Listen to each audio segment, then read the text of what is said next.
Ela vendia marmita na rua, lutando para sobreviver. Até que um CEO poderoso experimentou seu tempero e chorou na primeira garfada. Mas o que aconteceu depois mudou tudo. Uma história de resistência, amor e coragem que ninguém esperava. Esquina da rua 17, com a Avenida dos Trilhos. Um carrinho de mão improvisado em balcão exalava cheiro de comida caseira. A mulher, de shortinho jeans e camiseta manchada de urucum, mexia a panela com um foco que fazia o tempo parar. Em volta dela, bucinas, boces, calor, mas dentro daquele pequeno espaço, só existia o tempero borbulhante. Um homem de terno. Passava apressado ao fundo, mas nem notava a existência daquele microcosmo de resistência. O vapor subia, como se carregasse memórias junto com o aroma. O céu estava nublado, ameaçando chuva, mas ela seguia ali, como fazia todos os dias. Era rotina. Era sobrevivência. Cada marmita vendida significava mais que comida. Era gás pago, arroz na janta, aluguel garante. As mãos dela, calejadas, não combinavam com a delicadeza dos temperos. E mesmo assim, ali, naquele canto da cidade, ela fazia arte com cebola, alho e coração. Um senhor se aproxima devagar, aponta uma das marmitas e sorri sem dentes. A de frango, com quiabo, né, dona? Ela sorri de volta, já sabendo o pedido. Tem gente que almoça com ela há meses menos, nem precisa mais perguntar. São laços silenciosos, construídos entre garfadas, guardados em tampas de plástico e servidos com uma pitada de afeto. Nada de cardápio, nada de frescura. Esfedaido. Outro lado da calçada, um carro preto importado para soltando uma nuvem de poeira. Um homem desce e caminha distraído, celular no ouvido, passos decididos. Ele para abruptamente quando o cheiro da comida invade seus sentidos. Olhaim volta, franzindo a testa, como se aquele aroma não fizesse sentido ali, no meio do caos urbano. Mas ele sente algo dentro dele, reconhece aquele cheiro. Ela nem percebe. Está ocupada embalando a próxima marmita, limpando o suor com o antebraço, tentando manter o arroz no ponto certo. Enquanto isso, ele se aproxima, ainda hesitante. Observa tudo.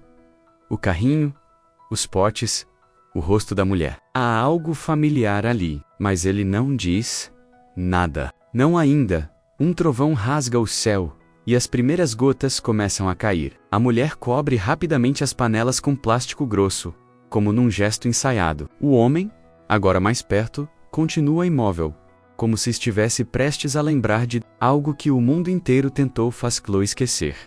A chuva engrossa, mas ele não se move. O guarda-chuva continua fechado na sua mão, como se a água que caía sobre o terno importado fosse irrelevante perto do que estava sentindo. O cheiro daquela comida mexia com algo enterrado há anos, menos algo que ele não queria nomear, mas que, ali, borbulhava junto ao vapor. Ele finalmente fala, meio sem jeito, meio instintivo: essa comida tem cheiro de vó. A mulher, ainda concentrada, ergue os olhos com um sorriso breve e responde: então é porque foi feita com amor. Um dos motoboys que costuma passar por ali todos os dias solta uma piada. Ô doutor, vai trocar o restaurante 5 estrelas pela marmita da guerreira? O CEO solta um riso abafado, mas não responde. A provocação, ainda que em tom de brincadeira, ecoa fundo. Ele está ali, no meio da rua, debaixo de chuva, paralisado por um aroma que nenhum chefe de cozinha jamais conseguiu reproduzir. E, dentro dele, uma pergunta começa a fermentar. Desde quando eu parei de sentir isso? Na pressa do mundo corporativo, onde o tempo é dinheiro e o sabor é status. Ele havia se esquecido de coisas simples, menos como o gosto de um feijão bem temperado, ou o cheiro do arroz soltinho recém-cozido. O comentário da mulher, aparentemente bobo, ressoava como um sussurro incômodo. Amor, aquela palavra parecia deslocada do vocabulário de alguém que assinava contratos milionários. Mas ali, naquele instante, tudo o que ele queria era uma colher daquele arroz com frango. A mulher continua servindo, como se a vida fosse um filme que precisa seguir rodando, mesmo quando uma cena inesperada surge. Ela não sabe quem ele é, e isso, de certo modo, o conforta. Pela primeira vez em anos, ele não é o chefe, o investidor, o cara que manda. É só um homem com fome de algo que nem sabia estar procurando. E essa inversão de papéis o desnorteia menos, mas também o convida, quando ela entrega a marmita para outra cliente e o CEO se adianta. Posso experimentar uma? A mulher olha para ele, desconfiada por um segundo, e depois assente com um gesto de cabeça. Mas é R$12, viu? Aqui não tem amostra grátis. Ele sorri, tira uma nota da carteira e entrega, sem questionar. E naquele momento, algo invisível mais poderoso começa a se mover entre eles, algo que nem o dinheiro consegue comprar. Enquanto ele dá a primeira colherada, a cidade parece silenciar ao redor. O barulho do trânsito, a chuva, as vozes, tudo se apaga. Ele mastiga devagar, fecha os olhos, e de repente, como se o passado invadisse o presente, uma lágrima escapa. É o mesmo gosto. Ele sussurra, mas não termina a frase. E talvez nem precise depois daquele dia. Ele voltou. No começo, achou que seria só uma recaída emocional, um acesso de nostalgia causado pela fome e pela chuva. Mas não. Tinha algo na comida daquela mulher, algo que o puxava de volta como imã. E assim, entre reuniões e planilhas, ele começou a dar um jeito de passar naquela esquina. Às vezes comprava, às vezes só observava, mas voltava. Sempre voltava. Ela notou, claro, o homem de terno caro que surgia toda semana, ou quase todos os dias. Às vezes com olheiras profundas, às vezes com uma expressão que misturava cansaço e inquietação, mas nunca com arrogância. Ele esperava na fila, pagava certinho, agradecia, e isso a intrigava. Homem rico demais para esse arroz e feijão, mas volta como se fosse vício, ela pensava. E a cada novo encontro, o silêncio entre eles ficava menos desconfortável.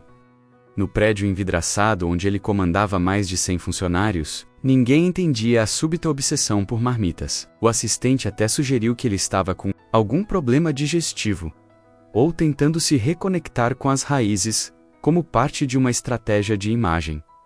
Mas não era isso. L.S. Querieson. E cada garfada daquela comida fazia com que algo nele, por dentro, voltasse a pulsar. Enquanto isso, ela seguia sua rotina com firmeza e simplicidade. Acordava antes do sol, preparava tudo com calma, colocava suas panelas no carrinho e descia para a rua. Sabia que não era vida fácil, mas era a que tinha. À noite, estudava receitas novas, via vídeos de chefes na TV da vizinha, sonhava em um dia abrir seu próprio restaurante, mas eram sonhos engavetados, coisas que se pensa só para aguentar mais um dia. Os dois vinham de mundos opostos, mas tinham algo em comum, estavam presos em realidades que não escolhiam mais. Ele, em um império que não o satisfazia, ela, em uma batalha diária por sobrevivência, e ainda assim, quando se encontravam, por 5 minutos, a cada marmita, parecia que as coisas se encaixavam menos, como se uma peça fora do lugar encontrasse seu espaço, mesmo sem palavras. Em uma dessas visitas, ele perguntou o nome dela. Rita, disse, secando o suor da testa com o pano de prato. Ele sorriu, e pela primeira vez, respondeu com o seu. Eduardo. Não era doutor, nem chefe, nem senhor. Só Eduardo. E naquele instante, um fio invisível começou a se formar, delicado, mas firme o suficiente para puxar o destino dos dois em direção a algo que ainda nem imaginavam. Era uma sexta-feira abafada, dessas em que o ar parece pesar sobre os ombros. Rita estava cansada, menos mais do que o normal. A filha da vizinha tinha passado mal durante a madrugada, e ela passou a noite ajudando no hospital. Mesmo assim, lá estava ela, no mesmo canto da rua, com as mesmas mãos firmes, servindo aras, feijão e coragem. Em cada marmita, Eduardo chegou, mais cedo do que o habitual, e pela primeira vez, notou o cansaço, estampado no rosto dela. Você está bem? Ele perguntou genuinamente preocupado. Rita fingiu um sorriso. Só cansada, mas a vida não espera, né? Ele ficou em silêncio, observando os gestos dela. Cada movimento era automático, mas carregado de propósito. Foi nesse dia que ele teve uma ideia. Não uma ideia de negócio, nem de caridade, mas de gratidão. Queria retribuir, de algum modo, não por pena, mas porque sabia que aquele talento merecia mais que uma calçada suada. Na segunda-feira seguinte, Eduardo apareceu com algo diferente. Uma proposta. Eu queria comprar sua receita, disse, encarando os olhos dela. Quero levar esse sabor pro restaurante da minha empresa. Os funcionários iam amar. Rita largou a concha por um segundo, respirou fundo e respondeu com firmeza. Essa receita não está à venda. Ele arregalou os olhos, surpreso. Ela continuou. Esse tempero é da minha mãe, da minha avó. É o que me mantém de pé. Vender ele seria vender um pedaço de mim. O silêncio que se seguiu foi denso. Eduardo ficou sem saber o que dizer. Pela primeira vez em muito tempo, uma proposta dele fora recusada. Mas mais que isso, foi recusada com dignidade, com alma, com verdade. E ali, ele sentiu algo que não sentia há muito tempo. Respeito profundo por alguém. Não por títulos, nem por cargos, mas pela força de quem sabe o valor da própria história. Naquela noite, ele não conseguiu dormir.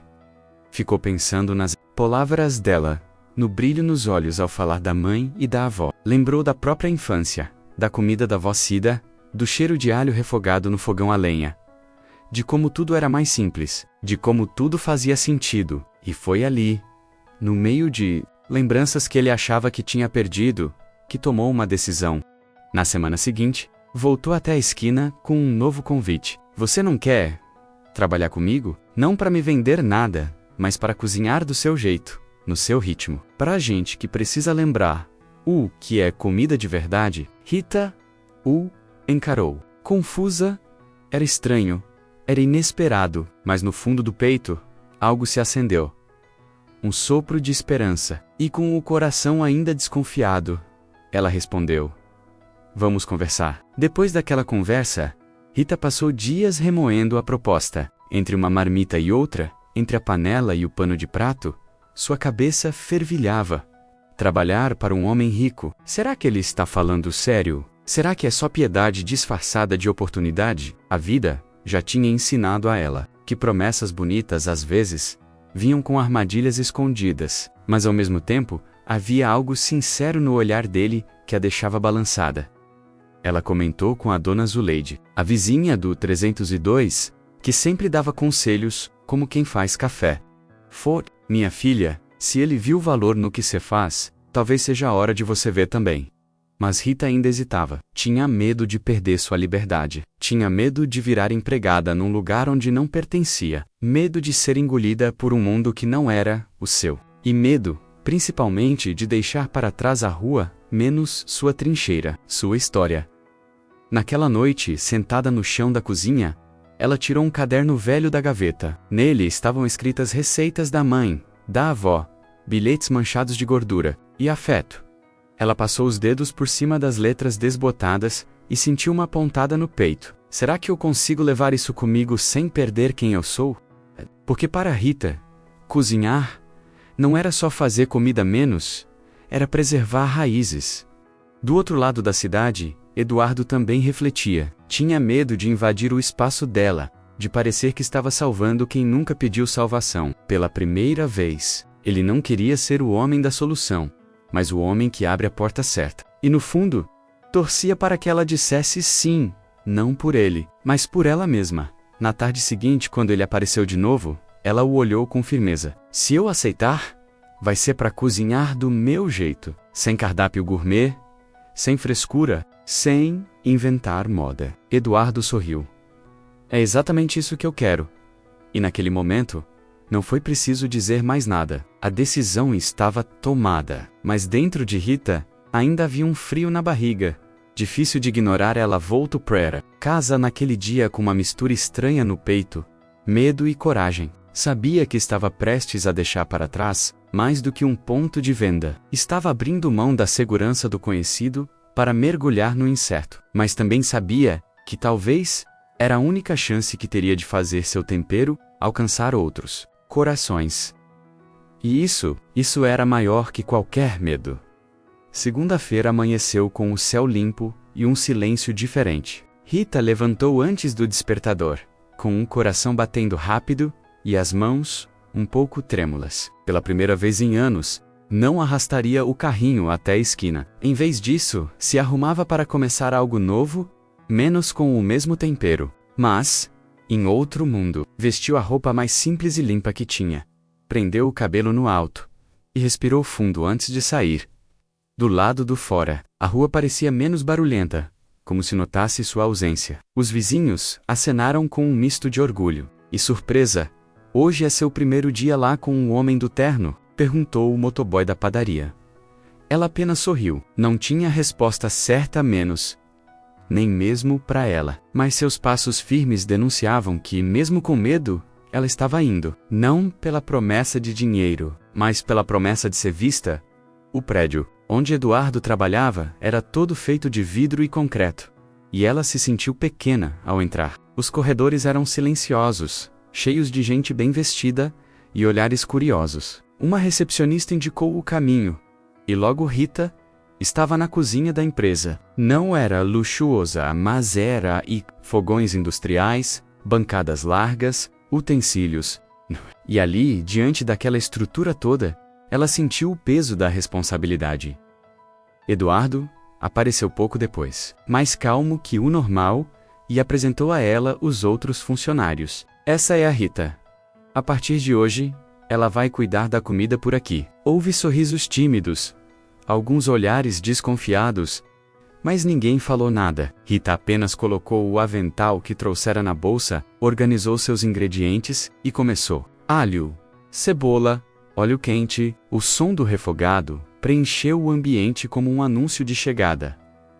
Nas horas seguintes, os cheiros da infância de Eduardo se espalharam pelo prédio. Quem passava perto da cozinha desacelerava. O chefe de marketing entrou para beber água 3 vezes. E na hora do almoço, os funcionários provaram a comida em silêncio, como se estivessem em casa. Não havia apresentação refinada, nem cardápio digital. Só arroz, feijão, carne de panela e afeto. E foi o suficiente para deixar todos em silêncio por alguns minutos.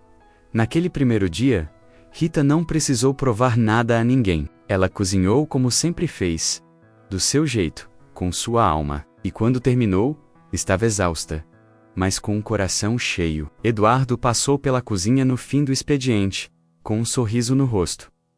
Você tem ideia do que fez hoje? Ela olhou para ele com as mãos ainda sujas de tempero, e respondeu.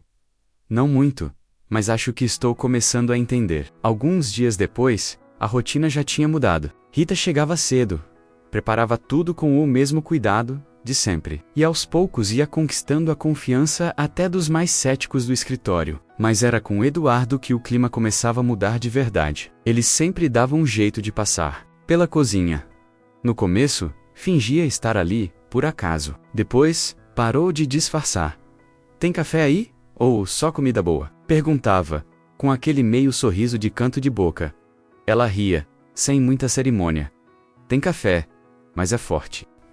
Haverá. A resposta, meio brincadeira, meio verdade. O fazia sorrir de verdade, menos coisa rara nos últimos tempos. E com isso, os dois foram se aproximando. Não por obrigação, nem por interesse, mas por afinidade. Conversavam sobre coisas simples. Infância, comida, cheiro de chuva, e sem perceber, construíam algo mais sólido do que contratos. Eduardo começou a contar histórias da avó Cida, da casa no interior, da infância em que tudo era mais lento e sincero. Rita ouvia com atenção, às vezes calada, às vezes interrompendo com minha mãe também fazia isso. Ou, isso é receita antiga mesmo, viu? Aquilo criou um terreno comum entre eles. Uma ponte entre 2 mundos diferentes, mas feitos do mesmo barro. Aos poucos, o ambiente da empresa também mudava. O refeitório, antes frio e silencioso, virou lugar de encontros. As pessoas se cumprimentavam, comentavam os pratos, sentavam juntas. Era como se a comida de Rita estivesse reorganizando não só o estômago das pessoas, mas também os laços entre elas. E Eduardo sabia. Aquilo era mérito dela. Ela estava mudando mais do que ele tinha imaginado. Mas o que mais o impressionava não era o talento dela na cozinha. Menos era a calma. a firmeza, o modo como ela se mantinha inteira, mesmo num mundo que tentava impor-la. Pros cantos. Havia força em cada gesto dela, em cada resposta direta, em cada olhar que dizia: eu estou aqui, mas não me vendo. E isso, para um homem acostumado a controlar tudo, era quase revolucionário. Certa noite depois do expediente, Eduardo a encontrou, ainda na cozinha, terminando de limpar os balcões. Ele encostou na porta e disse: você sabia que sua comida está deixando esse lugar mais humano? Ela não respondeu de imediato. Enxugou as mãos, olhou para ele com suavidade e disse: vezes, tudo que a gente precisa é lembrar de onde veio, para saber para onde quer ir. E naquele instante, algo no peito dele mudou de lugar. Com o passar das semanas, a cozinha da empresa virou mais do que um lugar de refeições. Virou refúgio. Rita já sabia o nome de vários funcionários, as preferências de cada um. Tiago não come cebola. A Fernanda ama a abobrinha refogada. O Pedro só almoça se tiver farofa. Ela anotava tudo mentalmente, sem planilha, sem controle de sistema. Só com a atenção de quem se importa. E aquilo fazia diferença. Eduardo, por sua vez, se viu cada vez mais presente por ali. Chegava mais cedo, inventava desculpas para passar pela cozinha, perguntava sobre ingredientes que nunca havia notado antes. Manjericão, é isso aí? Não, isso é coentro, homem. Ela ria. E ele também. Começaram a trocar músicas, a dividir cafés, a contar coisas. Até que um dia, ele apareceu com um avental de presente para o seu império gastronômico. Disse: era preto, bordado em branco. Chefe Rita. Os dois começaram a cozinhar juntos em algumas tardes. Quando o expediente acalmava, ele lavava legumes, cortava cebola chorando, claro. E ela dizia: você está aprendendo, hein? Vai vir. Gente, e riam, como dois adolescentes, dividindo um segredo. Eram momentos leves, despretensiosos, mas cheios de verdade. Pela primeira vez em muito tempo, os dois estavam simplesmente bem. Sem máscaras, sem cobrança, apenas sendo. Numa sexta-feira, a empresa organizou um almoço especial, dia da comida da avó. A ideia foi de Eduardo, claro. Inspirado, nas conversas com Rita, ela preparou um cardápio cheio de afeto: galinhada, pudim de leite, arroz doce, carne de panela desmanchando. Os funcionários levaram fotos dos avós, lembranças de família, e naquele dia, a empresa inteira pareceu se transformar num grande quintal de interior. No fim do evento, Eduardo pegou o microfone, emocionado, e agradeceu. Tem coisas que a gente esquece no meio do caminho, e precisa de gente de verdade para lembrar o que importa. Rita, vermelha de vergonha, abaixou a cabeça, mas seus olhos brilhavam. Ela nunca imaginou que seu tempero seria capaz de tanto, e ali, naquele momento, percebeu. Estava deixando marcas não só no paladar menos, mas na alma das pessoas. Mais tarde, enquanto guardavam os restos do evento, Eduardo comentou: acho que esse foi o dia mais feliz da história dessa empresa. Rita, sem olhar para ele, respondeu: às vezes, a felicidade vem no prato. Ele a olhou, em silêncio, por alguns segundos, e por dentro começou a entender. Não era só a comida que estava mexendo com ele, era ela.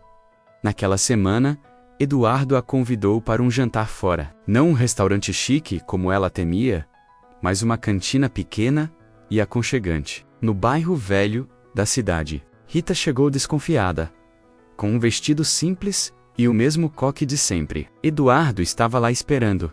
Camisa dobrada nos cotovelos, sorriso calmo. Hoje eu quero experimentar o tempero de outro lugar, brincou, puxando a cadeira para ela. O clima era leve, mas no ar havia algo mais... algo não dito. Conversaram sobre tudo. Menos sobre trabalho. Menos sobre o que sentiam. Era como se ambos tivessem medo de quebrar a bolha frágil de cumplicidade que tinham construído. Entre garfadas e risadas, os olhares começaram a se demorar um pouco mais. E foi ali, entre os fios de macarrão e o tilintar dos copos, que Eduardo, pela primeira vez, pensou seriamente: e se eu estiver me apaixonando por ela? Nos dias seguintes ele se viu mais distraído, menos presente nas reuniões. Passava mais tempo na cozinha do que na própria sala. E Rita também mudava. Os olhos ficavam mais vivos quando ele aparecia. As respostas, mais suaves, o coração mais inquieto, mas ela não dizia nada. Não por vergonha, mas por medo. Medo de estar confundindo carinho com amor. Medo de cruzar uma linha que não saberia como desfazer depois. Foi então que Eduardo tomou coragem. Na hora do café, depois que os outros funcionários tinham saído, ele se aproximou e disse, quase num sussurro, eu estou com medo de estragar o que a gente tem, mas acho que preciso dizer, eu sinto algo por você. Rita ficou em silêncio. O tempo parou por um segundo. Ela olhou para ele, viu a sinceridade nos olhos, e respondeu apenas, eu também sinto. Foi simples, e foi gigante. Nos dias que vieram depois, os dois tentaram manter tudo discreto. Afinal, era um ambiente de trabalho, e eles ainda estavam tentando entender o que aquilo tudo significava. Mas por dentro, algo já tinha mudado. Era como se uma porta tivesse sido aberta a menos, e atrás dela, existisse um novo tipo de esperança, um novo tipo de vida. Eles não tinham certeza de nada, mas estavam dispostos a descobrir juntos. Só que, como em toda boa história, quando tudo parece estar no lugar, a vida dá um jeito de virar a mesa. Não demorou para os boatos começarem a circular pelos corredores. Um olhar mais demorado, um café compartilhado com mais risadas do que o normal. Um toque acidental de mãos menos, bastava pouco para alimentar a curiosidade alheia. Alguns colegas começaram a cochichar. A Rita subiu rápido demais, né? Deve ter algo aí. Eduardo, mesmo percebendo o burburinho, tentou ignorar. Achava que o tempo acalmaria as línguas. Mas não foi o que aconteceu. Um dia, ao entrar em uma reunião com o conselho da empresa, Eduardo foi surpreendido por perguntas atravessadas. Tem procedência esse envolvimento com a funcionária da cozinha? Você tem noção do risco de imagem para a companhia? Ele tentou manter a compostura, mas sentiu o golpe. Ali, ele não era o homem apaixonado. Era o CEO, sendo julgado por quebrar as regras não escritas. A pressão veio dura, e com ela a insegurança. Enquanto isso, Rita começou a notar a mudança no clima. As pessoas já não sorriam tanto. Alguns pedidos passaram a vir com indiferença. Outros, nem vinham mais. A energia que ela havia ajudado a construir começou a desmoronar lentamente. Em casa, revivia cenas na cabeça, tentando entender onde tudo tinha virado. A comida ainda era a mesma, o cuidado, o mesmo, mas o olhar das pessoas. Agora vem, com julgamento, em uma conversa tensa, no final do expediente. Eduardo desabafou. Tão colocando tudo em jogo por causa do que sentem pela gente? Rita respirou fundo. E você, tá colocando? A pergunta veio seca, dura, como uma faca envolta em pano. Ele não respondeu de imediato, porque pela primeira vez, também duvidava do mundo, de si, e de onde aquela história realmente poderia chegar. A dúvida virou distância. Eduardo começou a aparecer menos. Se trancava mais na sala. As visitas à cozinha rarearam. E Rita, orgulhosa, não o procurava. Cozinhava como sempre, mas agora, com um peso no peito, que o tempero não conseguia disfarçar. O silêncio entre os dois virou um abismo. E o que antes era leveza, virou areia movediça emocional. Um passo em falso poderia afundar tudo. E então, veio o pior. Uma funcionária do ARRAC, instigada por rumores e por pressão do conselho, foi até Rita com um comunicado. A empresa está revisando seu vínculo contratual. Não era uma demissão formal, mas era um aviso, uma ameaça disfarçada. E no instante, Rita entendeu. O mundo dele não era tão livre quanto parecia. E talvez ela estivesse prestes a perder tudo o que havia construído. A notícia caiu como pedra em poço fundo. Rita voltou para casa com o papel amassado no bolso, o coração latejando no peito e o gosto de injustiça na boca. Naquela noite, não conseguiu cozinhar, nem dormir. Sentou-se à mesa com os cotovelos apoiados e os olhos fixos. Em nada. Era bom demais para durar, murmurou, e pela primeira vez, em muito tempo, chorou. Não de raiva, nem de saudade, mas de frustração. Eduardo, do outro lado, também sentia o chão fugir. A reunião final com o conselho tinha sido um massacre. Você precisa escolher. ou a reputação da empresa, ou esse envolvimento. O pai dele, um dos sócios fundadores, foi direto. Coração é bom em casa. Aqui, você pensa com a cabeça. Ele saiu da sala, sem responder. Mas, por dentro, tudo desmoronava. Aquilo não era só sobre um cargo. Era sobre identidade. Sabracovardia no dia seguinte. Rita não apareceu. Nem uma mensagem. Nem um aviso. Só ausência. A cozinha estava silenciosa, fria, sem vida. Os fãs notaram, comentaram. E Eduardo sentiu aquela falta doeu mais do que esperava. Ele se deu conta do quanto ela preenchia não só os corredores da empresa, mas os espaços vazios dentro dele, menos aqueles que nem o sucesso tinha conseguido tocar. No fim da tarde, ele foi até a esquina onde ela costumava vender marmitas. Carrinho não estava lá. Nenhum sinal dela. Só um senhor que vendia caldo de cana comentou. Faz dias que não vejo a menina. Disse que precisava sumir um pouco. Eduardo voltou para casa com as mãos nos bolsos e um silêncio pesado no peito. Pela primeira vez, se sentia impotente, como se tivesse perdido algo que nunca soube cuidar. Enquanto isso, Rita olhava o mar de um banco de praça na Zona Norte. Tinha ido para a casa de uma prima, para respirar. Pensava no tempo perdido, nas promessas que se desfazem no primeiro sinal de risco. Eles só te querem até o ponto em que você não incomoda, pensava. E a dor maior não era perder o emprego, era perder a imagem que ela tinha construído dele. Do Eduardo, do homem que parecia diferente. E assim, com a alma em pedaços, ela decidiu que talvez fosse hora de parar de acreditar. De voltar pro que conhecia. Panelas velhas, carrinho na rua, luta diária, porque aquele outro mundo, o das promessas, e ternos alinhados, talvez nunca tivesse sido dela, e aceitar isso doía mais do que qualquer marmita perdida. A cidade parecia mais cinza naquele domingo. Eduardo caminhava pelo apartamento, como quem carrega correntes nos tornozelos. O silêncio ecoava nas paredes de concreto caro. Senta-se no sofá, pegou o celular e encarou a tela por minutos, sem coragem de escrever. Nenhuma mensagem vinha, nenhuma ligação. E no fundo, ele sabia, aquela ausência era merecida. Não por algo que ele disse, mas pelo que deixou de fazer. Na cozinha, abriu a geladeira cheia de comidas refinadas. Nada parecia, pegou um prato congelado, colocou no micro-ondas e sentou sozinho para comer. A primeira garfada trouxe mais do que sabor, trouxe arrependimento. Nada, absolutamente nada ali, lembrava o arroz com frango e cheiro de casa da Rita. O gosto era de vazio, de perda, de covardia. Ele encostou o garfo, levantou, foi até o banheiro, encarou o próprio reflexo. Pela primeira vez, não gostou do que viu enquanto isso. Rita terminava de servir um planeamento familiar numa lanchonete de beira de rua, onde conseguiu um bico. Os talheres batiam nos pratos de metal. O cheiro era forte, mas não era dela. Não era o mesmo. Mas pagava o que precisava. A dona do lugar era ríspida, os clientes, apressados, e ali, entre frituras e ordens secas, Rita se perguntava se tinha feito bem em se afastar. A dúvida não era se Eduardo tinha escolhido a empresa. A dúvida era, ela tinha feito bem em desistir tão fácil? Na volta para casa, passou em frente ao antigo ponto onde vendia marmitas.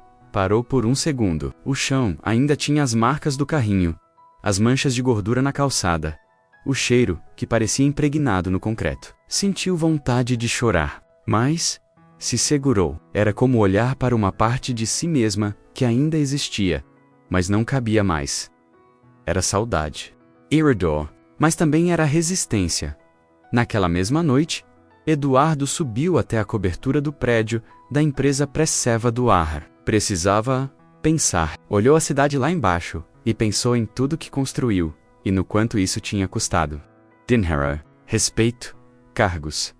E agora, talvez amor. De que adianta tanto, se no fim eu volto para casa sozinho e com fome de afeto? O vento soprava frio, como se a cidade inteira o julgasse. E ali, no topo do próprio império, ele se sentiu menor do que nunca. E então, algo simples aconteceu. Ele fechou os olhos e pela primeira vez em muito tempo, escutou o que o silêncio dizia. Não era só sobre ela, era sobre ele, sobre o homem que se tornou para sobreviver, e sobre o homem que queria ser para viver de verdade. E naquele instante, Eduardo percebeu. Para reconstruir o que perdeu, teria que começar por dentro. Na manhã seguinte, Eduardo não vestiu terno. Pegou uma camisa comum, calça jeans, sapato surrado. Pela primeira vez em anos, saiu de casa sem o relógio caro que sempre usava como escudo. Parou na padaria da esquina, tomou um café no copo de plástico, sentou no banco da calçada e ficou observando a vida passar. Ali, sem status, sem título, sem nada. Ele se sentiu livre e soube. Precisava encontrar Rita. Não para convencê-la, mas para pedir perdão. Pegou o carro e dirigiu sem rumo certo, perguntando aqui e ali, até que um rapaz da rua lhe deu a dica. Ela está trabalhando numa lanchonete lá na Zona Norte. É simples, mas está aguentando firme. O coração acelerou. Não era sobre salvá-la, era sobre reconhecer que quando ela esteve com ele, foi ela quem salvou a alma, a memória, o sabor da vida. E ele tinha deixado isso escorrer pelos dedos enquanto isso. Rita estava atrás do balcão cortando cebola, com a mesma precisão de sempre. Mas sem alma, sem amor. O tempero que ela carregava no peito agora estava preso. Não brotava mais. A dona da lanchonete gritava pedidos no fundo, os clientes reclamavam de espera, e tudo parecia cinza. Até que de repente, ela ouviu um silêncio diferente. E quando levantou os olhos, lá estava ela. Eduardo entrou devagar. Olhar baixo, mãos nos bolsos. Eu vim pedir desculpas, Rita. Ela ficou imóvel. As facas, os talheres, os cheiros, tudo parou. Ele continuou. Eu tive medo do que os outros iam dizer, do que iam pensar, e acabei deixando você pagar o preço pelo meu silêncio. A voz falhava. Ele não era mais o Seiyu. Era só um homem tentando recuperar o que realmente importava. Você não me perdeu por medo, Eduardo. Me perdeu porque ficou calado quando devia ter ficado do meu lado. A resposta veio firme, mas sem rancor. Ela ainda doía, mas estava ali, dizendo a verdade. Ele assentiu. Sabia. Me dá uma chance de consertar. No trabalho, na vida. Porque a verdade é que eu sinto falta de você, da sua comida. Do seu riso. De tudo que você trouxe de volta para mim. Rita olhou nos olhos dele. E pela primeira vez em semanas, viu algo diferente. Humildade, verdade. E amor, talvez. Não respondeu de imediato, mas no canto da boca, um sorriso começou a nascer. Pequena, mas real. E como quem abre uma porta já sabendo que ela não se fechará mais, ela disse. Então começa cozinhando comigo. Hoje. Aqui. Vamos ver se você ainda sabe cortar tomates sem destruir tudo. Eduardo vestiu o avental emprestado, lavou as mãos e foi para a pia. Começou descascando batatas, mas logo recebeu um tapa leve no ombro. Assim você está desperdiçando a metade, homem. Rita ria, com um pano jogado no ombro e a firmeza de quem voltou a ser inteira. A lanchonete, que sempre teve o ar pesado, parecia diferente naquele dia. Até a dona, acostumada a resmungar, soltou um pelo menos tão animando o ambiente aí. No fim do expediente, Rita tirou o avental e se sentou do lado de fora, no meio-fio, como fazia nos velhos tempos. Eduardo veio junto, trazendo dois copos de suco. Sentaram lado a lado, em silêncio, observando os carros passarem. A vida acontecer. Ela olhou para ele e disse: se você quer mesmo construir alguma coisa comigo, vai ter que aprender a lidar com panela de pressão. Ele riu e respondeu: se for contigo, eu aprendo até a mexer com colher de pau e coração. Sem fazer alarde, eles voltaram a se ver. Não havia pressa, nem promessas vazias. Só presença. Com o tempo, Eduardo remodelou o restaurante da empresa menos e convidou Rita para ser a responsável pelo projeto. Mas, dessa vez, com nome no contrato, porcentagem justa, respeito e liberdade total. Era mais do que uma nova fase. Era o reconhecimento do valor que ela sempre teve. Mesmo quando ninguém via na reinauguração, Ela chamou sua mãe e seus vizinhos, os antigos clientes da rua. Serviu arroz com feijão, frango acebolado, farofa de banana e pudim de leite condensado. E no meio do salão cheio, uma criança disse em voz alta: "Tem gosto de abraço." Rita riu, emocionada. Eduardo, que a observava de longe, sentiu o coração aquecer. Era ali que ele queria estar, e não era mais sobre status. Ira sobre a casa, no fim do evento. Os dois ficaram sozinhos na cozinha. As panelas já estavam limpas, os panos estendidos, e o silêncio entre eles era confortável. "Você ainda acha que amor se prova com palavras bonitas?" ela perguntou, encostada na pia. Ele a olhou nos olhos e respondeu: "Não, amor se prova assim, lavando louça junto." No fim do dia, ela riu, e pela primeira vez, o beijo aconteceu, simples, sem alarde, mas com o sabor exato do que é verdadeiro. O sol começava a se pôr, tingindo o céu de tons alaranjados e rosados, enquanto a fachada do restaurante ganhava vida com as luzes acesas. Rita e Eduardo estavam na porta de mãos dadas, olhando o movimento da rua que já conheciam tão bem. Não era mais a esquina da sobrevivência, mas o lugar onde eles escolheram construir juntos um sonho menos, com sabor, coragem e amor. O cheiro da comida que emanava do salão se misturava ao ar da cidade, atraindo clientes, crianças e sorrisos. Lá dentro, risadas e histórias se entrelaçavam com o tilintar dos pratos e o ritmo dos talheres. Cada detalhe da decoração lembrava a história deles, desde as fotos antigas penduradas até as panelas reluzentes na cozinha. Era um lar. Rita ajeitou o avental, sorriu para Eduardo e disse: "A gente conseguiu." Ele a abraçou forte e respondeu: "A gente construiu mais que um restaurante. A gente construiu uma família." E naquele abraço estava tudo: a luta, a dor, a esperança e o futuro. Tudo que o tempero daquele prato não podia ser, mas que agora eram. Enquanto a noite caía, a câmera imaginária passava pelos rostos felizes dos clientes, pelo brilho nos olhos das crianças e pela serenidade do casal, que havia aprendido a amar, não só um ao outro, mas a vida. Aquele momento era mais do que um fim. Era um começo renovado, um convite para quem assiste acreditar que o impossível pode virar realidade. E no silêncio da rua, que agora parecia menos fria, a última luz do dia desaparecia deixando no ar uma promessa, a de que o amor, a coragem e a comida de verdade sempre encontram um caminho, mesmo quando tudo parece perdido. Essa é a história que você vai ver hoje. Fique até o final, pois essa história traz uma lição que muita gente precisa ouvir. Se essa história tocou seu coração, você vai adorar outras jornadas incríveis que contamos aqui. Quer saber como pessoas comuns transformam suas vidas com coragem, amor e muita determinação? Então, não deixe de conferir os vídeos que estão aparecendo na tela agora. Conta pra gente nos comentários qual parte dessa história mais mexeu com você. Já viveu algo parecido? Sua opinião é muito importante para a gente e ajuda a trazer ainda mais conteúdo que você vai amar. E claro, se inscreve no canal e ativa o sininho para não perder nenhuma novidade. Histórias como essa merecem ser compartilhadas e queremos você junto com a gente nessa jornada. Clique no vídeo ao lado para continuar se inspirando com relatos que mostram o poder da transformação. Vamos juntos nessa!